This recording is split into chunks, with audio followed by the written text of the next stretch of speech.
Assalamualaikum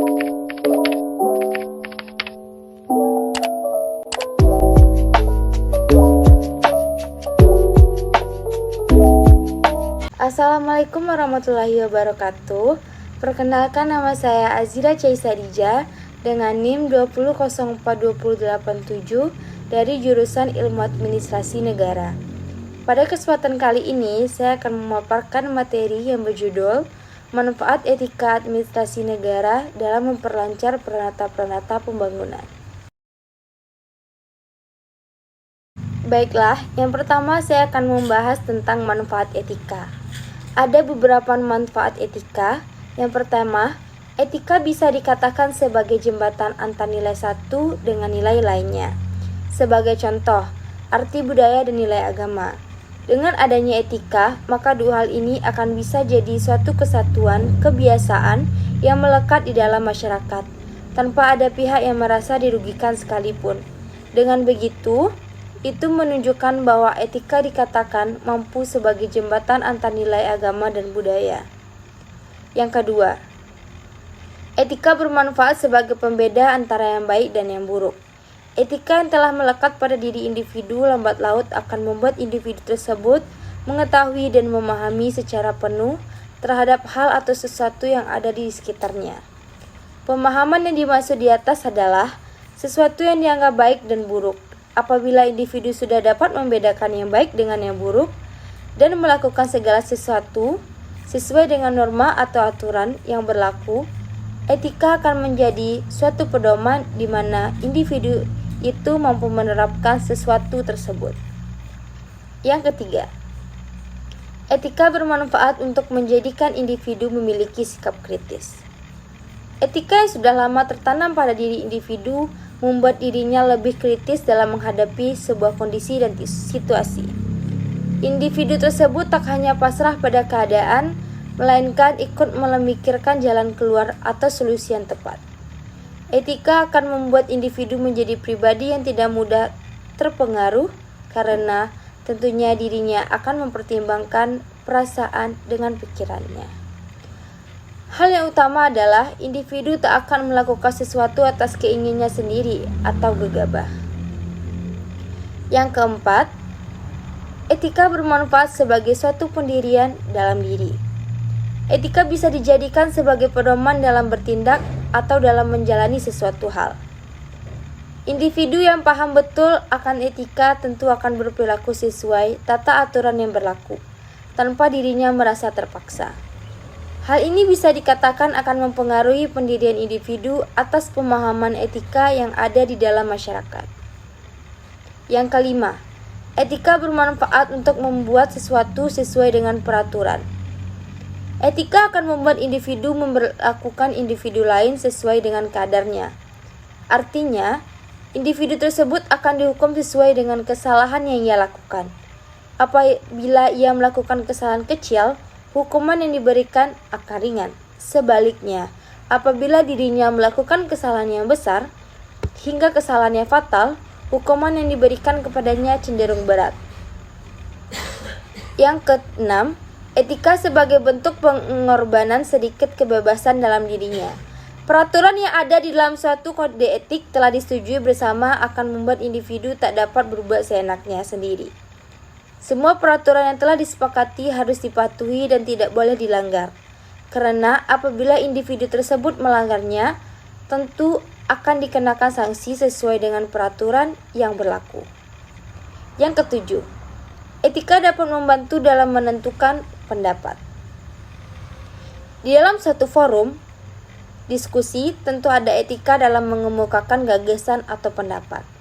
Dengan begitu, individu telah sepakat untuk menghargai siapapun itu yang hendak menyampaikan pendapatnya. Akan tetapi, penentuan kesepakatan harus berdasarkan pada ketentuan bersama. Apabila pendapat, argumen atau usulan tidak dapat diterima oleh audiens dalam forum tersebut, individu yang memberikan usulan tersebut harus berlapang dada. Selanjutnya saya akan membahas tentang keterkaitan etika dan proses pembangunan. Pembangunan adalah merupakan satu rangkaian usaha untuk mewujudkan pertumbuhan dan perubahan secara terencana dan sadar yang ditempuh oleh suatu negara bangsa menuju modernitas dalam rangka pembinaan bangsa. Dalam rangka pencapaian tujuan pembangunan tersebut, hal penting yang tidak dapat dihindari adalah hal yang berkaitan dengan etika administrasi. Dalam artian bahwa pelaksanaan administrasi negara dan administrasi pembangunan tidak hanya didasarkan pada prinsip efisiensi, ekonomi, dan administrasi, tetapi juga terkait dengan moralitas. Nicholas 1988. Hal tersebut berarti bahwa dalam konteks administrasi pembangunan, maka dalam proses pembuatan keputusan dan kebijaksanaan, serta implementasi kebijaksanaan tersebut harus didasarkan pada pertimbangan moral. Pembuatan keputusan tersebut tidak hanya mempertimbangkan persoalan terkait dengan pertimbangan ekonomi dan efisiensi serta produktivitas, akan tetapi juga didasarkan oleh pertimbangan psikologis. Simon berpendapat bahwa pertimbangan faktor-faktor sosial dan psikologis yang mempunyai pengaruh penting terhadap keputusan-keputusan yang dibuat oleh para pembuat keputusan. Sedangkan menurut Nicholas 1988, pertimbangan moral dalam pembuatan keputusan menjadi penting karena pembuatan keputusan merupakan penopang utama kegiatan administrasi. Wahyudi tahun 2001 mengemukakan bahwa sebagian besar proses administrasi berupa rangkaian pemilihan alternatif tindakan atau pengambilan keputusan dan kebijakan dalam proses pembangunan. Administrasi pembangunan yang berfokus pada proses pembangunan yang diselenggarakan oleh suatu negara dalam rangka pencapaian tujuan dan cita-cita tertentu, termasuk cara-cara ilmiah yang digunakan dalam pemecahan masalah, menghadapi tantangan, memanfaatkan peluang, dan menyingkirkan ancaman. Maka menurut Wahyudi tahun 2001 harus didasarkan pada: yang pertama, kebebasan individu dan kelompok, misalnya kebebasan mengeluarkan pendapat, kebebasan pers, kebebasan berserikat dan beragama. Yang kedua, persamaan, di mana nilai-nilai moral yang terkandung dalam gerakan pembangunan ditentukan oleh sejauh mana proses pembangunan tersebut menciptakan persamaan, baik persamaan dalam hukum, pemerintahan, kesempatan memperoleh pendidikan, dan sebagainya. Yang ketiga, demokrasi dan partisipasi masyarakat dalam pembangunan menjadi hal penting untuk menjadi perhatian dalam merumuskan dan menentukan kebijakan pembangunan. Yang keempat, keadilan sosial dan pemerataan dalam memprakarsai, merencanakan dan melakukan proses pembangunan. Jika hal tersebut tidak dijadikan landasan dan pedoman, maka proses pembangunan tersebut tidak akan dapat mencapai tujuan secara maksimal. Berdasarkan hal tersebut, maka pelaksana administrasi negara senantiasa menuntut pertanggungjawaban etis. Oleh karena itu, maka etika administrasi negara harus menempatkan kaidah-kaidah moral dalam menghadapi berbagai persoalan yang terkait dengan pelaksanaan pembangunan. Selanjutnya, saya akan membahas tentang ciri-ciri perencanaan yang baik. Yang pertama, simpel, sederhana, dan mudah dimengerti. Yang kedua, fleksibel. Rencana yang baik haruslah dapat menyesuaikan diri dengan keadaan yang selalu berubah-ubah. Yang ketiga, stabil, yaitu tidak perlu selalu mengalami perombakan dan perubahan. Yang keempat, faktual, dibuat berdasarkan fakta-fakta yang ada dan diselaraskan pula dengan kejadian-kejadian yang akan timbul dalam tindakan pelaksanaannya. Yang kelima, rasional, yaitu dibuat atas dasar pemikiran yang sehat, ilmiah, dan dapat dipertanggungjawabkan. Yang keenam, kontinu, yakni dipersiapkan untuk tanda-tanda yang terus-menerus dan berkelanjutan.